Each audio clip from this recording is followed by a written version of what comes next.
Assalamualaikum warahmatullahi wabarakatuh. Alhamdulillah nahmaduhu wa nasta'inuhu wa na'udzu billahi min shururi anfusina sayyiati a'malina wa may yahdihillahu fala mudilla lahu wa may yudlil fala hadiya lahu. Wassalatu wassalamu ala sayyidina Muhammadin syahibus syafa'at wa ala alihi wa sahbihi wa man iqtada huda amma ba'du. Fa ya ayyuhal mu'minun usikum bi nafsi wattaqullah faqad fazal muttaqun. Wa summa aidan ya ayyuhalladzina amanu ittaqullaha haqqa tuqatih wa la tamutunna illa wa antum muslimun. Hadirin sidang Jumat yang dirahmati oleh Allah Subhanahu wa taala. Terlebih dahulu marilah sama-sama kita memunajatkan puji dan syukur kita kepada Allah Subhanahu wa taala, yang mana Allah masih memberikan kesehatan, kesempatan, keringanan langkah, juga kemauan, dan yang paling terpenting sekali adalah kekuatan iman kepada kita, sehingga kita dapat berhimpun di rumah Allah ini dalam rangka melaksanakan ubudiyah, kewajiban kita sebagai seorang lelaki muslim, yaitu mendirikan salat Jumat secara berjamaah. Tak lupa pula selawat beriring salam kita sampaikan kepada Rasulullah Muhammad sallallahu alaihi wasallam, yang mana kita mengasihi, mengharapkan syafaat beliau kelak di hari-hari kemudian kelak nantinya. Mudah-mudahan kita yang hadir pada hari ini adalah orang-orang yang senantiasa ketika disebutkan Muhammad, lidah kita mengatakan Allahumma sholli ala Muhammad wa ala ali Muhammad, sehingga kita menjadi orang-orang yang mendapatkan syafaat beliau nanti di hari kemudian kelak nantinya. Amin amin ya rabbal alamin.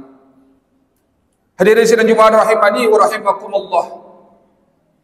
Tak bosan-bosannya dari atas mimbar ini khotib mengajak diri khotib sendiri dan mengajak kita semuanya. Marilah sama-sama kita meningkatkan ketakwaan kita kepada Allah Subhanahu wa taala, sehingga kelak nantinya ketika ruh berpisah dengan raga kita, ketika nyawa kita diambil Allah Subhanahu wa taala, senantiasa kita dalam keadaan bertakwa kepada Allah Subhanahu wa taala.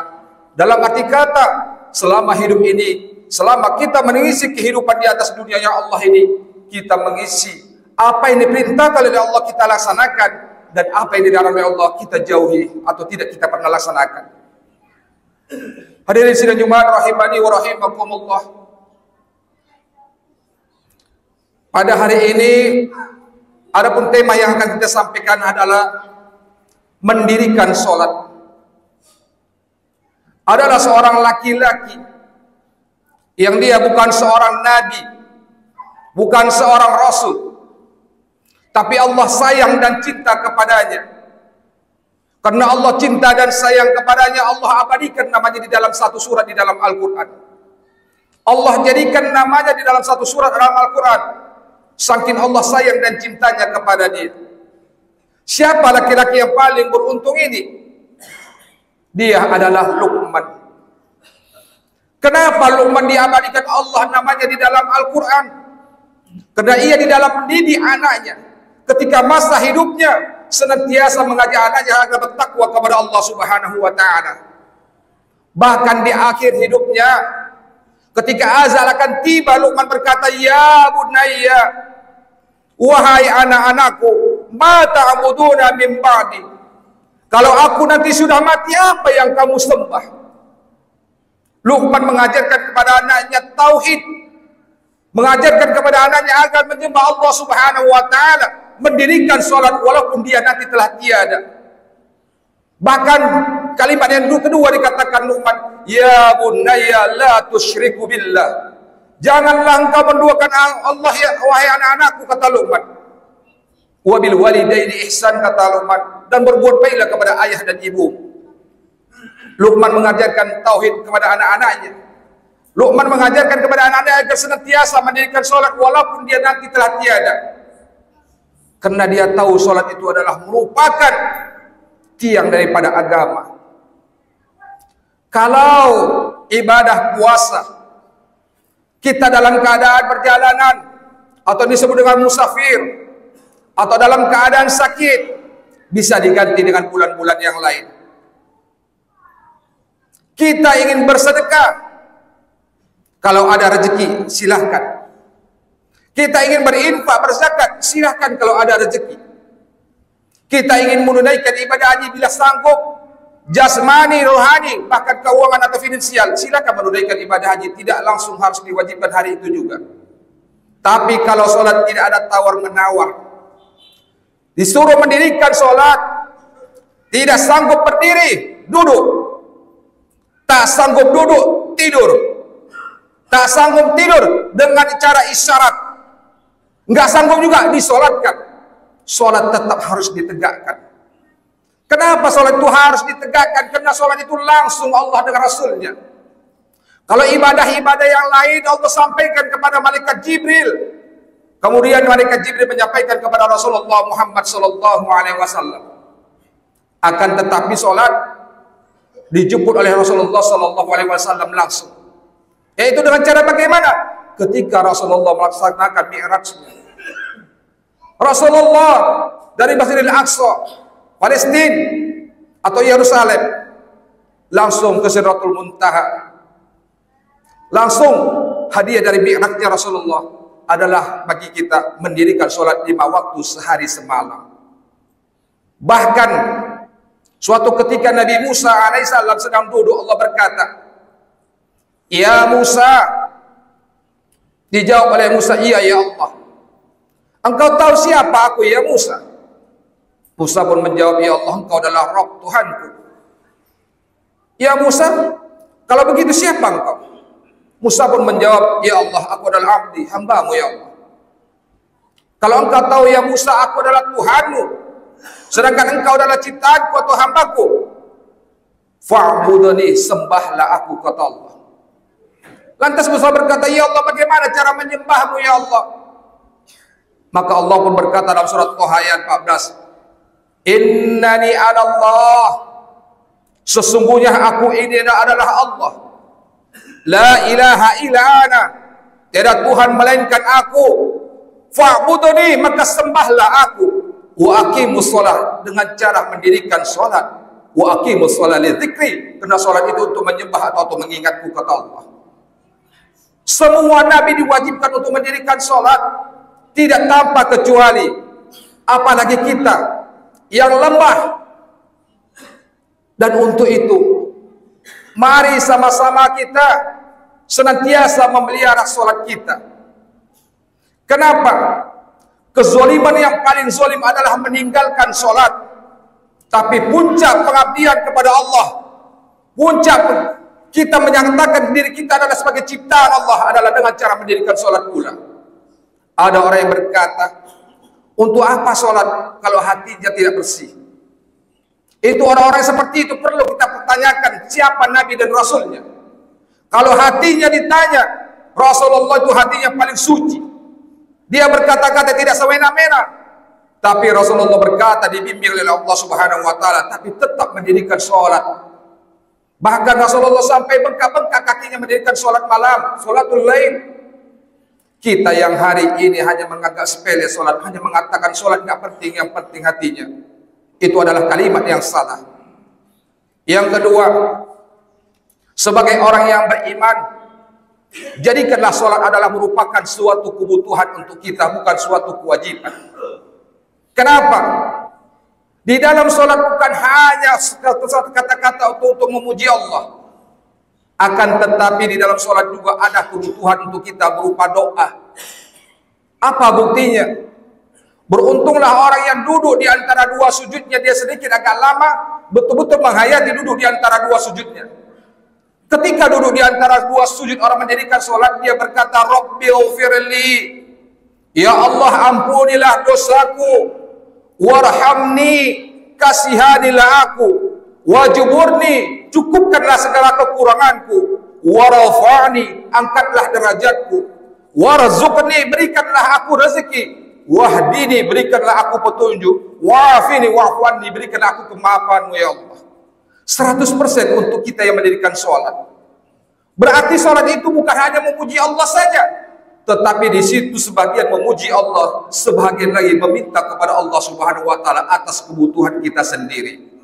Untuk itu, sebagai orang-orang yang beriman, ketika dikumandangkan sholat, hayya 'alas shalah, kalau memang hatinya benar-benar berharap kepada Allah dan yakin sholat adalah kebutuhan, dia akan tinggalkan semua aktivitas yang dilaksanakannya dan langsung menuju masjid untuk mendirikan sholat 5 waktu sehari semalam dalam keadaan berjamaah sebagai seorang laki-laki. Hadirin sidang Jumat rahimani wa rahimakumullah. Bahkan yang paling sangat menyedihkan adalah ketika orang tua kita meninggal, kalau kita juga tidak tahu sholat, bagaimana kita mendoakan akan kedua orang tua kita? Apa kata orang tua kita nanti ketika dia nanti di alam barzakh? Seorang ibu bertanya kepada malaikat, "Hai malaikat, dulu kuburanku semalam, kuburanku beberapa hari yang lalu cukup indah, cukup wangi, cukup terang bagiku, cukup lapang. Tapi hari ini mengapa begitu sempit rasanya, begitu berbau?" Maka malaikat berkata, "Hai ibu, anakmu kemarin mendirikan sholat 5 waktu sehari semalam. Bahkan dia bersedekah. Kemudian dia mengirimkan doa untukmu. Maka terhindarlah engkau dari azab kubur. Maka lapanglah kuburmu dan wangilah kuburmu. Tapi hari ini anakmu meninggalkan sholat. Terimalah azab." Tanpa pun kita mendirikan sholat, tanpa pun kita mendoakan orang tua kita, akan tetapi kita mendirikan sholat, otomatis pahala dari sholat kita juga mengalir sama ayah dan ibu kita yang telah tiada. Jadi sekali-sekali jangan coba-coba meninggalkan sholat. Karena sholat adalah tiang agama. Apabila ditinggalkan sholat itu, maka hancurlah agama ini. Yang membedakan antara orang Islam dan orang non-Islam adalah sholat. Karena sholat adalah merupakan pembedaan antara Tuhan dengan ciptaannya, yang membedakan antara Khalik dengan hambanya. Maka tidak bisa ditinggalkan sholat, apalagi bagi laki-laki. Seharusnya bagi laki-laki mendirikan sholat tidak ada di rumah, melainkan di dalam masjid atau di musola. Aqimus sholat, dirikanlah sholat, wa atuz zakat, dan bayarlah zakat, warku'u ma'roki'in, dan rukulah berserta orang-orang yang ruku. Apa maksudnya? Dan rukulah berserta orang-orang yang ruku, maksudnya adalah sholat secara berjamaah. Ruku berserta orang-orang yang ruku. Di mana anda melihat, di mana kita melihat orang-orang yang ruku? Orang-orang yang ruku ada di dalam masjid, maka diwajibkan bagi laki-laki untuk ruku atau sujud atau sholat secara berjamaah di dalam masjid atau di musalla. Hadirin sidang Jumat rahimani wa rahimakumullah. Untuk itu, mari sama-sama kita didik generasi muda kita agar senantiasa memelihara sholatnya, agar senantiasa menjaga sholatnya, tidak lalai dengan sholatnya. Karena itu adalah merupakan investasi bagi kita juga. Idza mata ibnu Adam, apabila mati seorang anak Adam, in qata amaluhu, maka putuslah semua amal ibadahnya, illa min salas, kecuali 3 perkara. Shadaqatin jariyah, sedekah jariyah yang pertama, au ilmin yantafa'u bihi, ilmu yang bermanfaat baginya. Ilmu apa itu? Ketika seorang ayah, seorang ibu mengajarkan kepada anaknya untuk pendidikan sholat, ketika ia telah meninggal dunia, anaknya senantiasa memelihara sholat, maka mengalir terus pahalanya kepada ayah dan ibunya. Yang ketiga, awwalidin sholihin yad'ulah, doa anak yang soleh yang mendoakan akan kedua orang tuanya. Bagaimana anak kita tahu mendoakan kita kalau dia lupa kepada Allah? Sedang sama Allah saja dia berani, apalagi sama kita nggak akan dia ingat itu. Tapi kalau anak kita berbakti kepada Allah, mengabdikan diri kepada Allah, insya Allah akan berbakti dan sayang kepada kita. Dan ketika kita meninggal dunia, insya Allah dia pun akan mendoakan kita. Mudah-mudahan masalah sholat ini adalah merupakan bagi kita suatu yang saling sangat penting, apalagi dalam keadaan hari raya seperti ini. Orang sibuk berjalan ke sana kemari, akan tetapi lupa dan lalai meninggalkan sholat. Ibadat yang diingat lagi. Biasanya selama bulan Ramadan dipelihara sholatnya, bahkan bukan sholat yang wajib saja. Qiyamul lail, sholat malam didirikan, sholat rawatib didirikan. Tapi ketika Idul Fitri, ketika hari raya, ketika hari kemenangan, tinggallah semuanya. tadi masjid yang penuh, sekarang tinggallah masjid hanya 2 saf, bahkan kadang-kadang setengah saf tak sampai.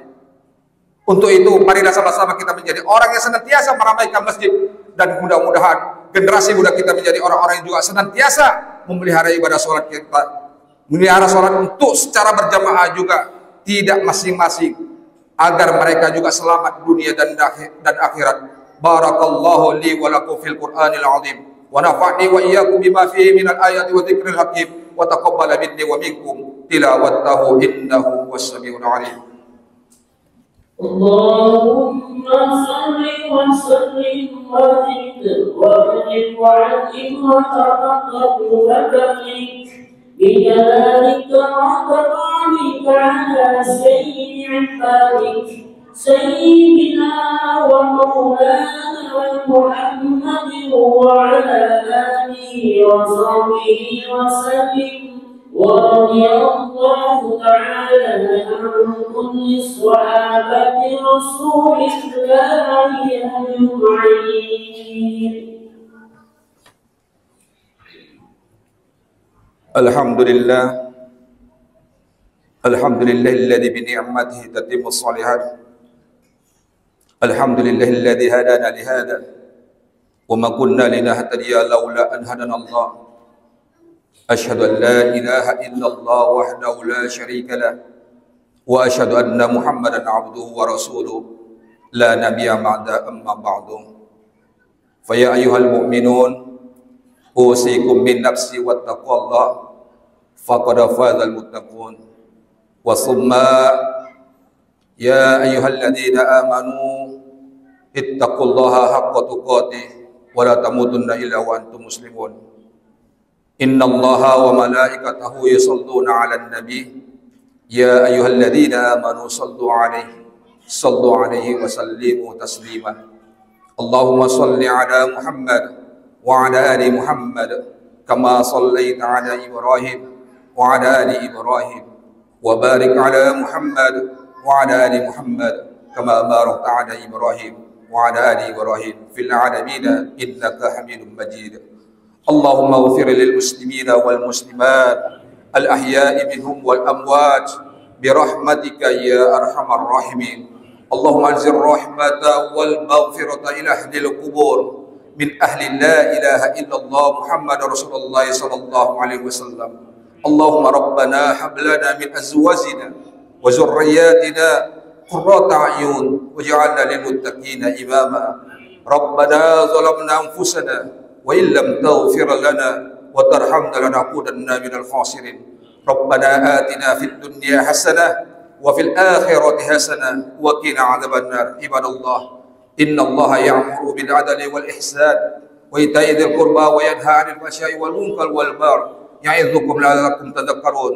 فاذكروا الله العظيم يذكركم ودعوه يستجب لكم ولذكر الله أكبر. أقيموا الصلاة.